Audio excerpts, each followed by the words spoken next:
যুদ্ধ করে এদের স্বাধীন করেছি। কোথাকার নস্যি মস্যি সরিমদ্দি করমদ্দি রাজাকারের বংশধররা আইসা কোটা বিরোধী আন্দোলনের নামে আমার হাঁটু আপার সরকারকে উৎখাত করেছে। এখন তারা বলে অথর্ব কুখ্যাত রাজাকার বেয়াদব, ঘুষ দিয়ে নোবেল পুরস্কার নিয়েছে ডক্টর ইউনূস। এই ছোট লোকের বাচ্চা বলে কি মহান মুক্তিযুদ্ধের ইতিহাস সব ডিলেট করে দিতে হবে।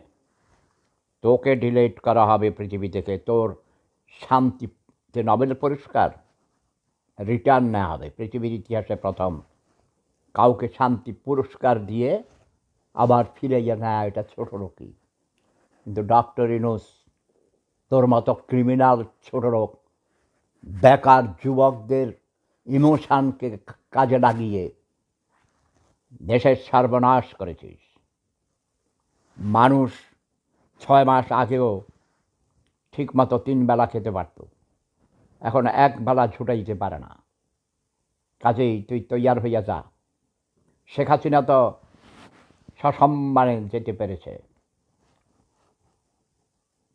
তোকে যেতে দেওয়া হবে না ডক্টর ইউনূস। আমি আমার পিপলা বাহিনীকে বলেছি ডক্টর ইউনূসকে শিকল দিয়ে পায়ে বেঁধে রাখবে, তাকে যেতে দেওয়া হবে না। আমার হাঁটু আপা মাননীয় প্রধানমন্ত্রী শেখ হাসিনা দেশে ফিরে এসে নিজ হাতে ডক্টর ইউনূসকে ঝাড়ু পিটা করবে, জুতা পিটা করবে এবং তাকে ফাঁসিতে ঝুলানো হবে। আর যারা সমন্বয়ক তৈয়ার হয়ে যা।